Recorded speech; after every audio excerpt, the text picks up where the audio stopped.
Sometimes it's hard to remember the good in life.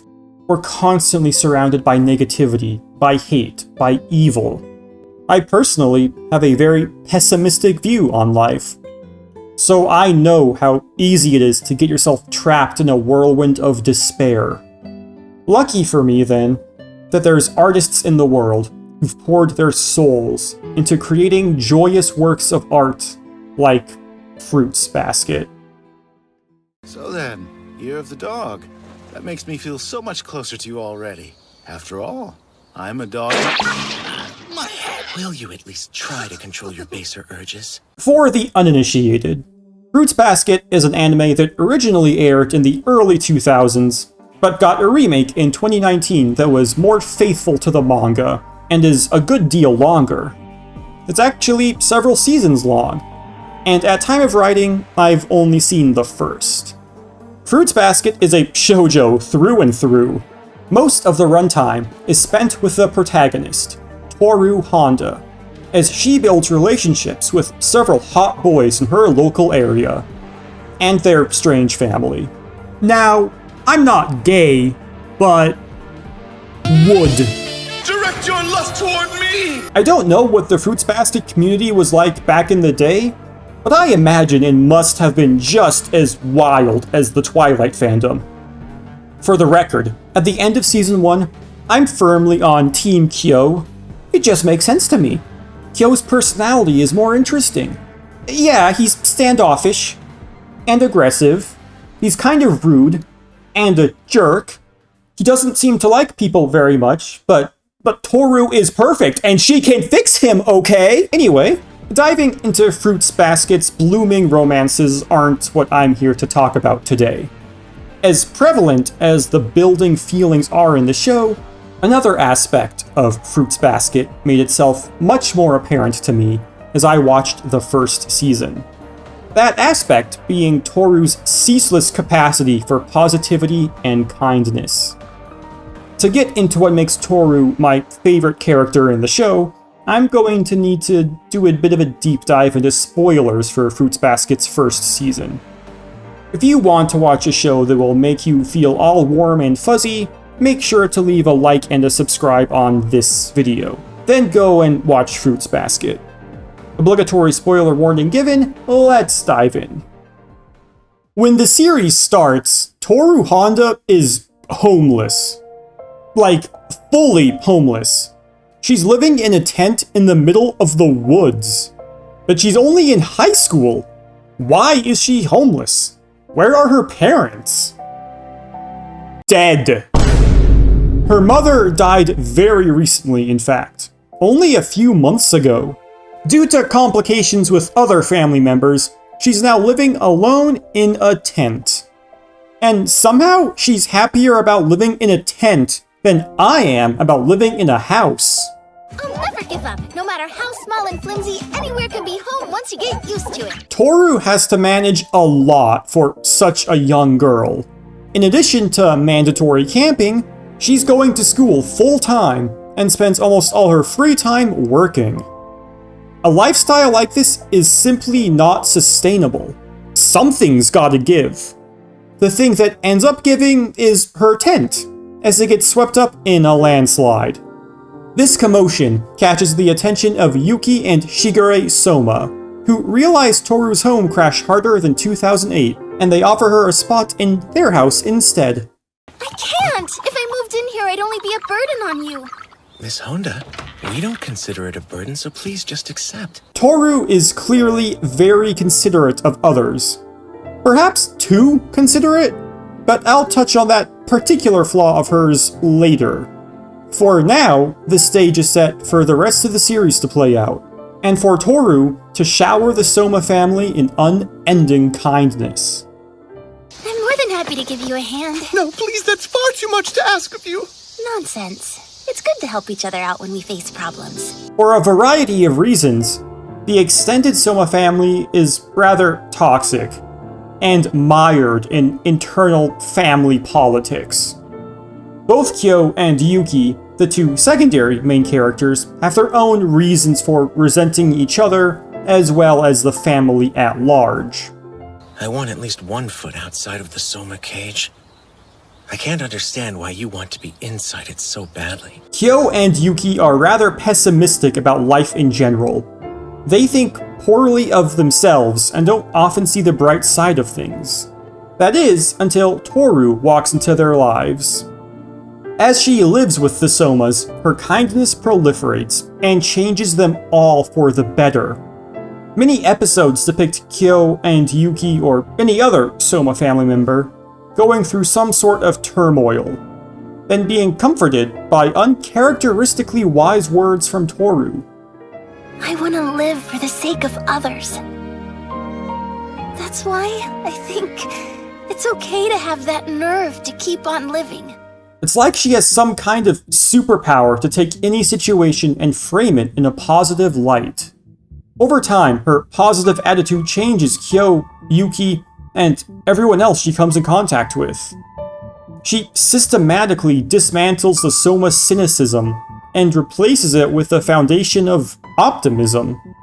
It just seems like I should be doing something to help. And you are, just by being yourself. It doesn't matter how dark things are in her life, or anyone else's life for that matter. Tohru never fails to spread joy wherever she walks. You could say she was just born this way, and that may be partially true, but the most likely reason for her unshakably positive attitude is that she learned it from her mother. Most of the speeches and insights she gives to her disheartened companions originally came from her mom. Before she died, Tohru's mother was a radiant beacon of joy for everyone who knew her. Like mother, like daughter, I suppose. Even so, it feels like a miracle Tohru retained her joyful nature after her mother's death. She's so cheerful and upbeat at school. Always. I wouldn't have guessed she'd been through so much. It's amazing. With this said, I don't want you to get the idea that she is perfect. Despite all the positive traits she has, a Mary Sue she is not. Tohru has a few negative traits that round her out into a much more interesting character. The first and less important of these traits is that she's a bit of an airhead. For as wise as Tohru can sometimes be, she can be equally dull. Don't worry about me. I'll take good care of the house while you're away. I'll clean and water the plant, and water the... oh no! I left the bathwater running! At least for me, this makes her a lot more endearing. But I wouldn't call it a foundational trait or anything. It's more like texture for this story. The negative trait Tohru has that actually makes an impact on the story is the very same as her most positive trait. Kindness. Well, maybe that's not quite the right word. A better word might be selflessness. Either way, this doesn't sound like a negative trait, but what makes Tohru's selflessness creep into being a negative attribute is just how far she goes to avoid being a burden on others. She neglects her own needs and desires if she thinks it's unreasonable to chase them. Miss Honda, she deserves the moon but would never ask you for it. While this could be seen as courteous, the problem is that Tohru takes it way too far. To the point of, for example, I don't know, choosing to be homeless instead of seeking shelter from her friends and family? You know how they tell you on airplanes that if something goes wrong and the oxygen masks come down, you have to put on your own mask before helping others? It's safer for everyone involved if you help yourself first. Tohru is the kind of person who would ignore these instructions and prioritize others above herself. She may think she's being courteous, but it ends up wrapping back around to the point where now other people have to dedicate their energy to making sure she's not pushing or hurting herself. But she just smiled that smile of hers and told us it was important to be with our families. Who's looking out for her, though? Tohru is almost like a puppy you have to keep your eyes on or it's going to accidentally destroy itself. From a storytelling perspective, this is awesome. It not only makes Tohru more interesting, but it also forces the other characters in the show to pay more attention to and spend more time around Tohru, which leads to more interactions where Tohru can showcase her abject goodness. Some of the best of these interactions revolve around her two best friends, Saki and Arisa. As much of an impact as Tohru's made in the Soma lives, she's arguably made an even larger impact on the lives of these two diehard friends. They may be close now, but Saki and Arisa weren't always so friendly with Tohru. Saki grew up in an environment of being ostracized by other children. The constant bullying caused her to become bitter and withdrawn from the world. Saki was well along the path of lifelong isolation before she met Tohru. For the first time in her life, Saki came face to face with someone who genuinely wanted to be her friend. But we're growing into such close friends. Don't you feel that? I do, and I don't want it to go away. It didn't matter that Saki had a negative reputation or that other people were scared of her. Tohru only sees the good in others. That includes Saki, and that includes Arisa. Arisa's upbringing was filled with violence and hate. Her father was a hopelessly miserable alcoholic, whose apathy eventually pushed Arisa to join a middle school gang. And I do mean gang. She, along with her fellow delinquents, would vandalize, rob, and even commit assault and battery. They were your everyday children of the corn, complete with a cult-like worship of an idol. The subject of their admiration was a legendary gang leader from yesteryear, a woman named Kyoko Honda. That surname should sound familiar to you. That's because this gang leader was the parent to someone we already know very well, Tohru. It's hard to believe that a woman as kind as Kyoko was ever a violent leader of a gang. After being blessed with the birth of Tohru, Kyoko left that life behind to raise her child in a more positive atmosphere. When troublemaker Arisa finally met Kyoko and Tohru, she was incredibly disillusioned. The crimson butterfly I idolized has turned into a domestic, overly friendly mom who can't stop loving on her dumb daughter! I can't believe what a pathetic person you've turned into! Tohru and Kyoko tried to open Arisa to their wonderful world of light, but Arisa instantly rejected their kindness. She didn't want to accept their love. But Tohru did what Tohru does best, and changed Arisa's view on life by just being kind. Persistently kind. Annoyingly kind. Hey, you made too many of those, Honda. Nope. This is for Uo-chan. Before long, Arisa saw the error of her ways, and turned her life around and became best friends with Tohru. The kindness gifted to Arisa by Tohru was then gifted by Arisa to her father. She cleaned him up, got him sober, and showed him the love that he was so absent-mindedly denying her. That would never have happened if Tohru wasn't there to show Arisa the light.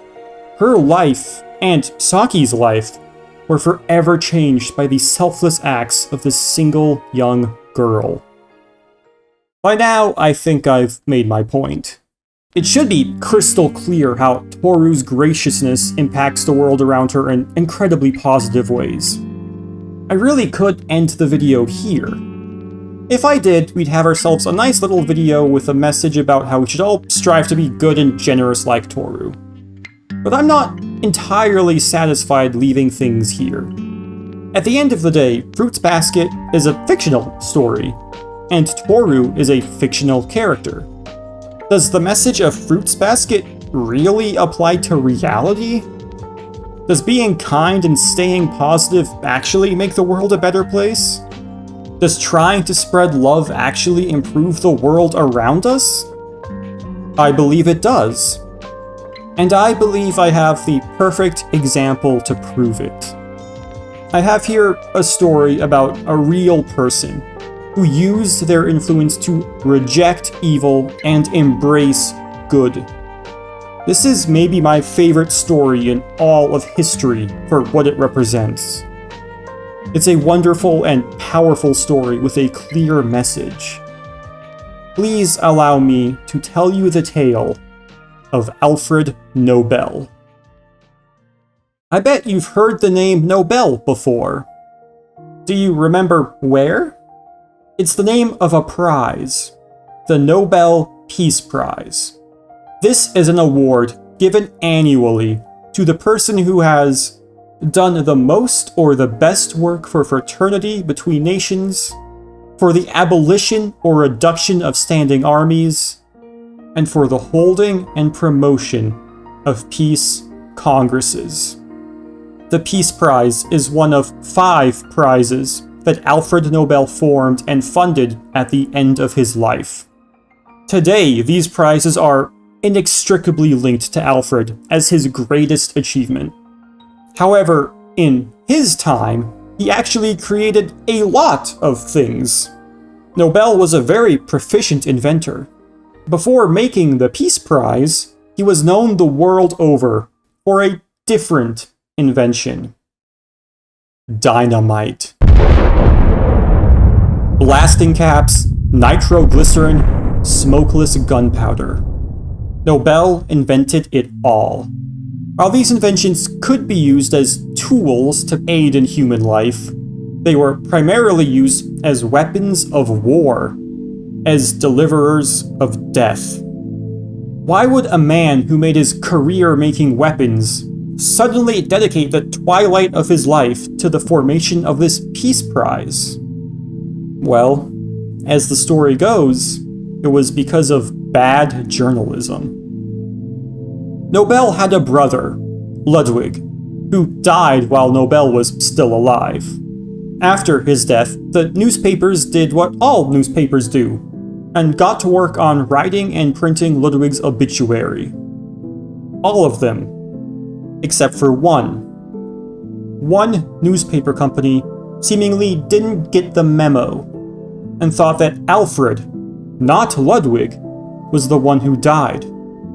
They wrote a scathing obituary of Alfred's life, claiming that because of his invention of dynamite, he had invented new ways to mutilate and kill, and they called him a merchant of death. Upon reading these words, Alfred was horrified. He couldn't bear the idea that he was responsible for the death and destruction of thousands, if not millions of people, that he would leave behind this evil legacy. So, he got to work to change it. He rewrote his last will and testament, dedicating almost his entire fortune to establish the 5 Nobel Prizes. Prizes that encourage the creation of arts and sciences that make the world a better place.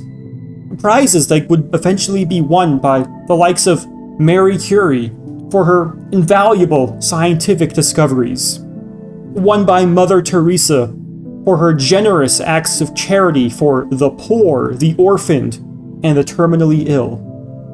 And won by Martin Luther King Jr., who surely needs no introduction to the unprecedented peace he gave to the world.